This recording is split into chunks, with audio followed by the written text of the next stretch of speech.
I was 24 years old when I sat down at my computer and started the organization I Am Not the Media. The year was 2010, the year I had been laid off from my full-time job, and I was a single mom with a 1-year-old baby. Little did I know that in a year I would have an official non-profit organization that would soon reach thousands of teens. Never in a million years did I imagine the challenges and the triumphs that were yet to come. Here's my story.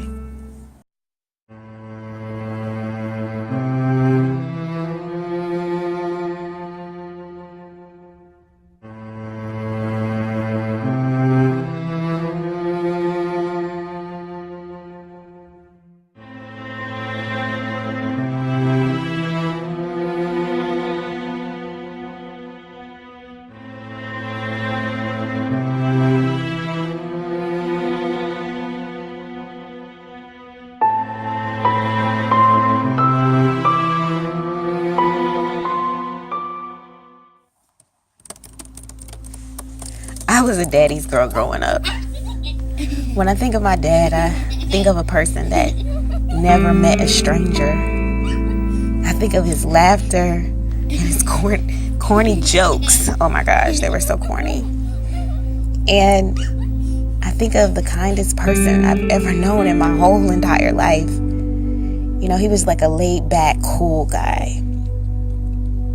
My dad was the one that always encouraged me to follow my dreams, and he taught me that with hard work, they could actually come true. This man had me cutting grass in the neighborhood when I was 12 years old, and I'm like, I'm a girl. He's like, hey, if you want this money during the summer, you're going to have to come out here and work. I had to earn everything.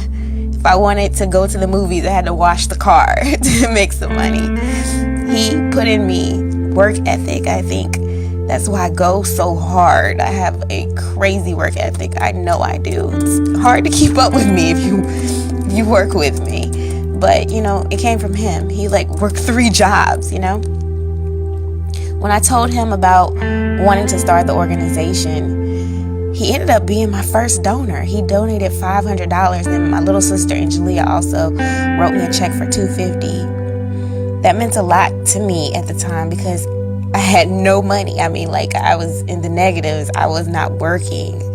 And I just thank God for them both and being the first to believe and support me with the vision that I had at the time. You need people to kind of come along the way and help make it happen.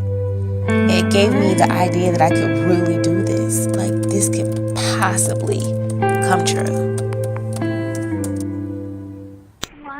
1, 2, 3, 4, 5, 6, 7, 8, 9.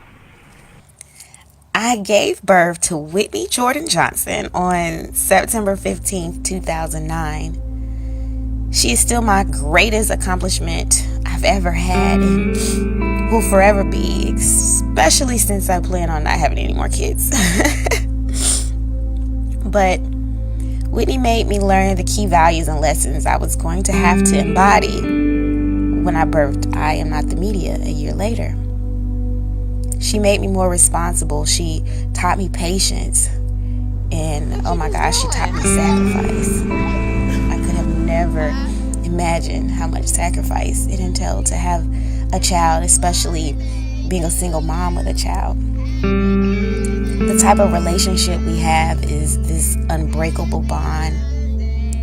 And as a single mom, we don't have a traditional life. We are always on the go. She has to be flexible with me being her mom, and she has to be independent. I mean, my friends always joke about how independent she is, and I think that just came with adaptation to the type of life we have. We have to help each other kind of survive through this crazy life.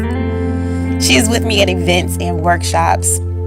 I mean, she has literally grew up with I Am Not the Media. It's like her sibling. And this life is all she knows. A month ago, my mother told me at lunch, she was like, "You're always on the go. I wish you would just settle down and be with someone so you could be at home more often." And I thought about it, and I'm like, if that meant compromising my passion and the freedom for me to follow my dreams, I just couldn't. I want to continue to do the things that put life in my lungs, to get up every day. I want to continue to have a purpose. It's a blessing having a purpose. And I want to instill in Whitney that the things my dad taught me about following your dreams, and if you work hard, they can really come true. And I think it's working, because a couple of weeks ago, she came out of nowhere and she's like, "Ma, I want to start my own business." And she came up with this idea to start her own candy bar business where she's selling candy bars made by Whitney. And I asked her, why did she want to start her own business? And she said, "Because I want to make my own money."